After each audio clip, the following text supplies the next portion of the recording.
of the humanitarian crisis in Texas. The good news? Power's been restored to most of the state. The number of households without electricity is down from 4 million to around 100,000. But there's a new danger putting Texans at risk. Millions are now confronting a water crisis. 13 million Texans don't have safe drinking water due to cracked pipes, frozen wells, and water treatment plants that have been knocked offline. The people of Texas are suffering because of decades of Republican intransigence. Republicans refuse to take action to weatherize water systems from the cold, and the Texas Tribune reports Texas officials knew winter storms could leave the state's power grid vulnerable, but they left the choice to prepare for harsh weather up to the power companies, many of which opted against the costly upgrades. Texas Republicans are to blame for these failures, let's be clear. And Democrats are now working to right these wrongs, starting at the top.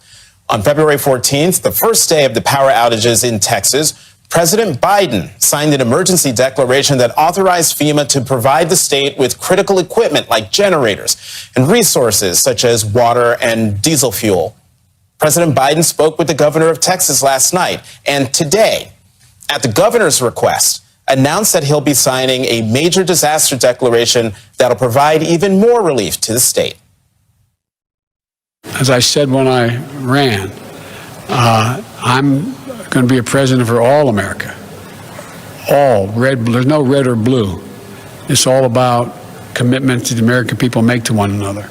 And so we're going to sign that declaration once it's in front of me, and God willing, it will bring a lot of relief to a lot of Texans. On the local level, the White House has consulted with 17 mayors and 5 county judges around the state to ensure their areas are getting FEMA resources. You might have forgotten what it looks like, but that's leadership. Leadership isn't tossing paper towels into a crowded church in Puerto Rico in the wake of Hurricane Maria. Leadership is listening to people. It's hearing people's needs and then helping address those needs. President Biden said that he'll be making a trip to Texas next week, but only when he hears from the people on the ground that his visit won't take away from relief efforts. Because he's not going for a photo op. He's going because he's a leader. This week has left Texans angered and looking to their local officials for answers, but many of those leaders refuse to step up or even to tell the truth. Republican Governor Greg Abbott, who's already been under fire for his handling of the coronavirus pandemic, is blaming the crisis on electrical grid operators and get this, the Green New Deal, a proposal that's never passed Congress. Republican Senator Ted Cruz had a frigid home without electricity this week, like millions of his constituents. But instead of using his position to help fellow Texans, Senator Cruz hopped a plane to Cancun and then lied about the trip when he was called out on it. Even his fellow Republican Senator John Cornyn isn't that bad. And Cornyn isn't usually at the top of the list of officials deserving praise, but he worked with the Energy Department to allow federal rules to be set aside during emergency conditions, giving Texans more leeway to recover. Our first guest is leading where others won't. Democratic Congresswoman Lizzie Fletcher, who represents parts of Houston, says Texas is facing an all-hands-on-deck situation.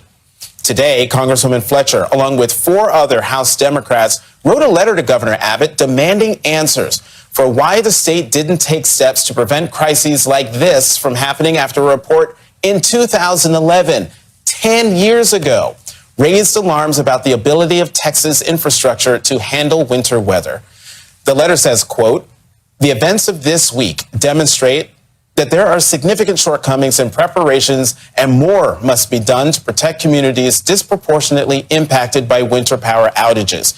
We're concerned that the underlying issues that contributed to the 2011 massive power failure have not been fully addressed." Texans deserve answers. They deserve leaders who lead, and they deserve leaders who tell the truth. Some Texas leaders used to know that, like former Governor Ann Richards. We're not going to have the America that we want until we elect leaders who are going to tell the truth.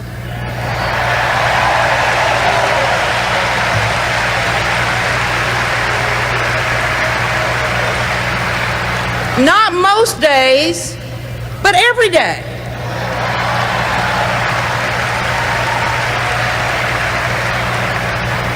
Leaders who don't forget what they don't want to remember. And leading off our discussion tonight is Democratic Congresswoman Lizzie Fletcher of Texas. She's a member of the House Energy and Commerce Committee. Congresswoman Fletcher, thank you very much for coming on the show tonight. You know, the letter that you sent to Governor Abbott asking him for answers about the 2011 power failures reminded me that the 2011 power failures, that wasn't the first time Texas was hit by a massive power failure. The first time was in 1989. Now that you're a member of Congress, and from Texas, how surprised are you that your state has had two opportunities to get it right and has failed both times? Well, Jonathan, first of all, I want to say thank you so much for having me on to talk about these issues. And I really appreciated that you started this conversation with the wonderful clip of our former governor, Ann Richards, who was the governor when I was growing up here. And I'm sorry to say that, you know, I'm sad but not surprised that we have failed to respond to these challenges, some clearly identified problems. I think what we're seeing now is a massive failure of our system, and it's both the grid and ERCOT, the Public Utility Commission, but also our elected leaders in state government. The governor, the legislature oversee this system, and ultimately it's a complex system, but we're not getting the oversight that we should, and we're not having the leadership to make sure that Texans have what they need, really the bare minimum, heat in their homes and the lights on the coldest day in years across the state of Texas. So, you know, I am hopeful because we have incredible leaders in our local community here in Houston, Mayor Turner, Judge Hidalgo, the mayors of lots of smaller towns and villages that I've been on the phone with this week. We've got a lot of leaders here in Texas, but unfortunately, we're not seeing the leadership in Austin that we need. And to that point about the leadership that you want, if you were to get the leadership that you want, what are the three things that you would ask a governor with his ears open to have that person do to bring relief to the people of Texas right now? Well, right now, as you mentioned, we have an unfolding crisis. I do hope that much of the power crisis is behind us, but we have a water crisis right now, and there are cascading effects from that. I am one of those 13 million Texans that has a boil water notice that can't take a shower or do, you know, the dishes without boiling the water. And so it's really critical for us to address the water crisis as quickly as possible. But that also means, as we have frozen roads and other challenges, that people are going to the stores and there's not enough food on some of the shelves. People are hungry. People are thirsty. We need to deal with that immediate humanitarian crisis that's unfolding. The next thing we're going to see as things start to thaw here is broken pipes everywhere. And I'm hearing from my constituents. My husband and I helped our neighbor across the street who found a leak in her house yesterday. We helped her cut off the water at the street. And that's happening all over Houston. It's happening all over the state of Texas. So we're going to need a lot of help dealing with those, the infrastructure issues, both in people's homes and in our public infrastructure that's going to result from this freeze. And so those are some of the immediate things we have to do. But we also have to look long term at how we make sure this does not happen again. And that was the purpose of my letter with my colleagues on the Energy and Commerce Committee. We very much need to understand exactly what happened, why it happened, and how we make sure it never happens again. Congresswoman, this has been happening since Sunday. You are an elected official. Did you feel that it was your personal responsibility to jump in and pitch in where you could be helpful without a moment's second thought? Absolutely. And, you know, unfortunately, our community is no stranger to disasters. We've had several recent events. And I think that the lesson that I have learned from that is that everybody just needs to show up. This was actually something I talked about a lot after Hurricane Harvey, because I think so many of us, when that happened, who were relatively lucky, who didn't have flooded homes, wanted to help. And we kind of didn't know where to go sometimes. Where were we the most needed? And the lesson from Harvey that I took away was just show up. Where there are people in need, where there are things that need to be done. You don't have to be an expert. You don't have to know exactly what to do. You just show up and be there and be a helping hand. And so certainly now that I am a member of Congress, I see that I have many things that I can do. And I've been on the phone this week with the Speaker of the House. My team's been in touch with the White House. We've talked to FEMA. We've talked to the Division of Emergency Management here in Texas, really trying to make sure that the needs of our community and the needs statewide are being met. So there are certain things I can do. But, today I was passing out water with volunteers because it is an all hands on deck situation. And we need everybody to play a part. And there's something everybody can do. And, there's a reason why I asked that what might have sounded like a leading, simple-minded question, and that is, I'm just wondering, what did it mean to you and to Texans that one of its senators, instead of doing what you did, handing out water, being on the ground and being helpful, left the state, left the country, left Texans to fend for themselves? Well, Jonathan, it's certainly not the decision that I made or would have made. And I don't think it's the decision that most of our local leaders here in our community are making. I mean, when I've been on the phone with mayors, one of the mayors who's in my congressional district owns a brewery, and he was boiling water and handing it out to the citizens in his town. I talked to another city council member today who was handing out water bottles himself, going from house to house for folks who had special needs. So that's what we expect of our leaders here in Texas, certainly here in Houston, where we pride ourselves on taking care of each other. So I think that, the decision that we expect here and that we deserve here is the one we've seen reflected in the vast majority of our local leaders here in Houston. Congresswoman Lizzie Fletcher of Texas, thank you very much for coming to The Last Word. Thanks so much, Jonathan. So glad to be with you.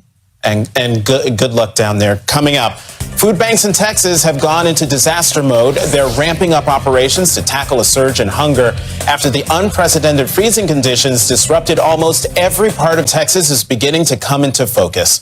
At least 30 people have died in the state, including a 60-year-old man who froze to death in his living room. Authorities say it felt like the same temperature as the air outside. An 11-year-old boy was found dead by his mother in their unheated mobile home. Authorities suspect hypothermia. Other Texans have died from carbon monoxide poisoning just trying to keep warm. And many fear the worst is still ahead. Local officials don't know when millions of Texans will regain access to clean drinking water. Residents have waited hours in long lines at water distribution sites. We've been hunting. We've gone different places looking for it and can't find it. It's pretty tough to find bottled water. We are having to boil, to wash dishes or do anything. There's also a food crisis in Texas. Many grocery stores have closed due to lack of power, and those that have remained open have little food to spare. The food shortage is also impacting food banks. At least 8 food banks have asked the state for extra help feeding residents, according to the CEO of Feeding Texas. And the pain of this crisis, like the pandemic, is disproportionately affecting Black and Hispanic communities. I'm trying so hard not to cry because we have to pay the stuff to be able to survive, Pay light, pay rent, pay the car. I'm very stressed too with everything going on. It's hard, but I'm trying. Joining us now is Democratic State Representative Chris Turner, who represents Grand Prairie, Texas. He's the chair of the Texas House Democratic Caucus. And also joining us, Eric Cooper, president and CEO of the San Antonio Food Bank. Thank you both very much for being here. It is a dire situation there in Texas. Mr. Cooper, let me start with you. From your vantage point, please tell the audience exactly how dire the situation is right now. Well, thank you, Jonathan. At the onset of COVID-19 here in San Antonio, we went from feeding 60,000 people a week to 120,000 people a week. And in this storm, it's been paralyzing and really the inability for us to move. Roads were unsafe. And so we knew there's this huge demand, but it was a struggle to get the families the food that they desperately needed. So we really pivoted to meals. Many of these households lost power, so they couldn't prepare the groceries we were planning on delivering. They lost water. And so as the temperature has risen yesterday, today, we've been able to put together the distributions. Today alone, we fed 24,000 people, all desperate for groceries because they've tried to seek groceries at the grocery stores. And as was mentioned, they're sold out. They just don't have the inventory. Everybody needs water. And so water has been a huge demand item. And we're just doing the best we can to make sure families get this basic need taken care of. You know, Representative Turner, from your vantage point as a member of the Texas State Legislature, what are you hearing from your constituents, and what can you do to help them when it comes to getting access to food and water? Well, John, thank you for having me. And you know, I'm so inspired listening to Mr. Cooper to talk about the incredible work that he and his team are doing in San Antonio. And I'm seeing that play out across North Texas as well. Just good people working hard to help their fellow Texans who are in a dire situation right now. As for myself, my staff and I have spent all week working to help our constituents with basic necessities of life. Getting electric power turned back on in their homes, getting natural gas service restored in their homes. Because one of the things we discovered a couple of days ago is, yes, a lot of people were without electricity, but the natural gas system had taken a real hit. So some people got their power back on, but their heaters that are powered by natural gas wouldn't turn on. So their houses were still 40, 45 degrees inside or colder. And so we've been working to solve those problems house by house, constituent by constituent. And yes, we have, I also represent the city of Arlington, which is under a boil order because the water pressure dropped to a dangerous level a couple days ago. They hope that by Sunday, the water will be safe to drink again. But my constituents in Arlington are facing the exact same situation as 14 million other Texans are right now. You know, Representative Turner, the Texas Tribune had an article yesterday with the headline, "Texas was seconds and minutes away from catastrophic months-long blackouts," officials say. And it says, Texas power grid was seconds, minutes away from catastrophic failure that could have left Texans in the dark for months. If operators had not acted in that moment, the state could have suffered blackouts that could have occurred for months and left Texas in an indeterminately long crisis. That's pretty startling, but I'm just wondering, is Texas out of the woods yet, just given the fact that we know that the last big cold snap in 2011 led to recommendations that weren't followed? Well, you're absolutely right. And so I would say we're out of the woods this week because the temperatures are warming up now, and we'll be above freezing tomorrow and stay above freezing tomorrow, at least here in North Texas. And but we fully expect and know that we will have severe weather again in the future. Maybe it's not this year, but it could be next year. It could be the year after. And that's the nature of weather, particularly in this time of changing climate where we have more and more extreme weather events. So Texas has to do a better job of being prepared. And you're right, in 2011, that was a catastrophic storm, not as bad as this one, but we should have at that time required power generators to weatherize their equipment so this type of thing wouldn't happen. And it was left to be completely voluntary, and that's one of the reasons we're in the mess that we're in this week. Mm-hmm. You know, Mr. Cooper, there was a story in the Texas Tribune on Wednesday about how the Texans running out of food as weather crisis disrupts the supply chain. And as I was listening to you, I thought of this article because, you know, once things get back up to the point where you are able to get enough food again and enough water again to Texans, the fact that the food supply chain has been disrupted, where livestock growers are running out of feed. How long do you think the food disruptions in particular will last once the power is back on, once the water is back on? You know, it's going to be a very long-term recovery for Texas agriculture. I mean, I talked to some dairy farmers that were dumping milk because they couldn't get trucks there to pick it up. Cattlemen couldn't feed their cattle because they couldn't get feed in. And the Texas produce across the winter garden, this freeze is going to damage so much of that crop yield. And so it's going to increase costs, place a lot of produce items maybe out of reach for the families we serve. It will mean less donations, less support that we might typically get. But it will start to come back. It's just going to take time. And I think bridging the gap from today to that time is what Texas food banks are trying to do. And the disparity for families, I mean, many of the families that came through the line today, a husband and wife, they had tested positive for COVID. They were trying to stay quarantined, keep their kids from getting the coronavirus, and their lights went out. Their water stopped. Their house was freezing. Their kids were trying to get in bed with them to stay warm. These are desperate circumstances for families, and you know, we're doing all we can, and our community is trying to support us, but more needs to be done. Wow, Texas State Representative Chris Turner and Eric Cooper, thank you very much. You know, America is with you and praying for you. Good luck. Thank you, Jonathan. Thank you. Thanks for Coming up, Republicans are trying desperately to stop President Biden's COVID relief legislation, but they're facing one big problem. It's really, really popular, even with other Republicans. That's next.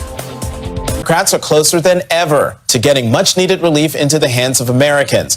Today, House Democrats unveiled the 591-page text of President Biden's coronavirus aid package. The House Budget Committee is set to take up the legislation on Monday, and the bill's expected to come to the House floor for a vote late next week. President Biden called out Republican critics of the package this afternoon. Let me ask them, what would they have me cut? What would they have me leave out? Should we not invest $20 billion to vaccinate the nation?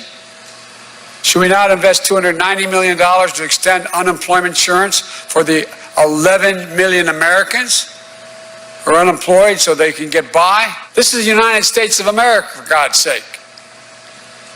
We invest in people who are in need. Do we not invest $35 billion to help people keep a roof over their heads? I could go on, but you get the point. For all the obvious GOP criticism, Republicans are actually struggling to derail the president's relief plan because it's so popular. The New York Times reports many of its core provisions poll strongly, even with Republicans.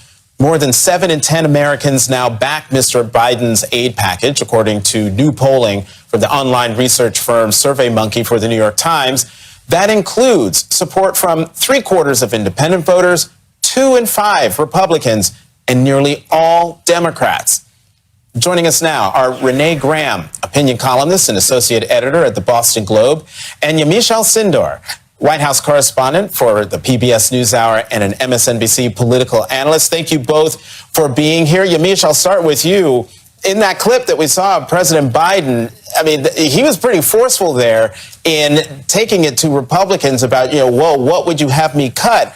But even still, even though the bill is popular, how much support is President Biden's plan getting up there on the Hill?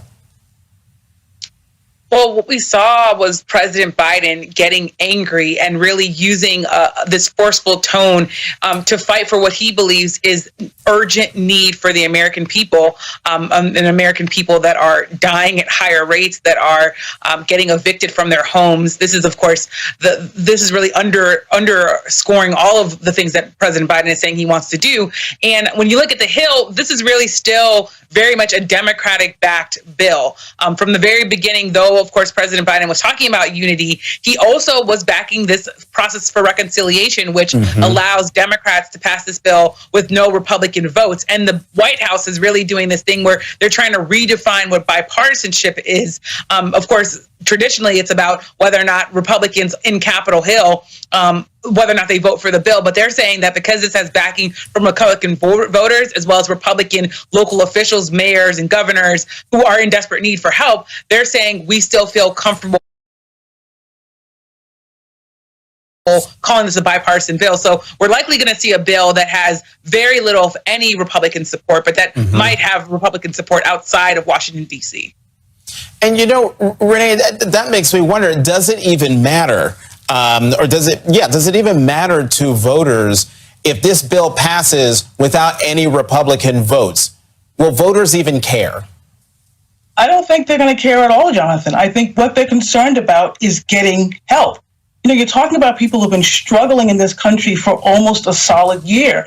And people aren't going to care if, who crosses the aisle and who does what and who. They just want the bill to pass. They just want to get the relief that they really need. And I think what was good about what President Biden did today was he was almost kind of shaming the Republicans and saying, well, are you going to take away people's homes? Are you going to keep them hungry? He's laying this on them. And he's saying, look, we have this bill to help the American people, and the GOP is not interested in doing that. I think that's a really important point to make. So I think that not only do the people not care if this is a bipartisan bill, but they'll be able to look at why it wasn't a bipartisan bill and who stood against getting aid to the American people. The clip that we showed of President Biden there in Michigan being real fiery about his COVID relief bill, that wasn't the only speech he gave today. He spoke to the Munich Security Conference, which he went to all the time when he was a member of the Senate and chair of the Senate Foreign Relations Committee. Have a listen to what he had to say to our allies over in Europe. And I'm sending a clear message to the world. America is back. The transatlantic alliance is back. And we are not looking backward. We are looking forward together. Democracy doesn't happen by accident. We have to defend it, fight for it, strengthen it, renew it. We have to prove that our model isn't a relic of history. It's the single best way to revitalize the promise of our future. And Yamiche, with that speech, President Biden is sending a clear message to the alliance that the last 4 years are done. The United States is back, wanting to assume its role as the leader of the free world, a bulwark of the Western alliance. Do you think, though, that message is being well received in Europe? Well, it's a welcome message, but it's a message that is also coming as President Biden is trying to really do away with some of the damage that was caused over the last 4 years. He's trying to essentially say to our allies, the last 4 years were an anomaly. They were not reflective of American values. But let's be very clear, for a very long, long time, the United States will be known around the world as the country that elected President Trump. And the President Trump also, the former President Trump, also had 75 million people vote for him the second time around. So our allies are also looking at this, at our country and saying, what exactly is going on in America? So while President Biden, of course, is signaling that America wants to, again, embrace our allies, there's really a lot of damage that needs to be had there. And our allies, including Europe and other places, they've figured out how to function with an America that was weaker and that didn't want to be part of multilateral deals and multilateral agreements. So you also are entering back into the world stage with countries that are saying, we figured out how to talk about climate change, how we talk about the pandemic without America being part of a partner of that. And now this is really President Biden wanting to go back into the fray. I think there are, based on my reporting, there's a lot of people who welcome that idea, leaders who welcome that idea, but I think that it's still very early because America has that stain really, and that reputation now because President Trump went to these conferences, went to these gatherings, and really did damage there. Really did, in some ways, poke his finger in the eye of a lot of our allies. And you know what, Renee? To Yamisha's point, I'm just wondering: is it too late now? Because the allies have figured out how to do things without American leadership. Now that America wants to exert its leadership again, I'm just wondering, is it too late for America to do that in the eyes of the rest of the world, even though they're our allies? Well, I think the main point of the speech today was supposed to be, a warm glass of milk or, the nightcap of your choice to help America's allies sleep a little more soundly at night. It was the "this time I'll be sweeter" speech, right? But there is this idea, Joe Biden's job is to win back the trust of the allies. These last 4 years have been very, very difficult. And I think that's what his task is, to say, not just to say, okay, we're back, you guys stand over here, we're taking over again. Because as Yamiche said, they figured out how to do this without America. So Joe Biden has to kind of win them back over in a way that, hasn't had to be done before, because we haven't had the last 4 years that we've had. But I also think what was interesting in the speech that he gave was it was also a message to the American people that we're not just citizens of one nation, but we're citizens of the world. And that's why I think he made a point of mentioning the solemn promise of Article 5 of NATO. An attack on one is an attack on all. He's trying to sort of bring America back into the fold and to convince Americans that we're better off within these the alliances that were broken so badly in the last 4 years. It's amazing that the speech that President Biden gave today, had we not been through the 4 years of President Trump, would have been a mundane speech, would have been a boring speech. But the mere fact that he mentioned that, America stands by Article 5 after 4 years of a president who refused to do that, that speech today by President Biden, as you said, was a warm glass of milk or the after-dinner drink of your choice.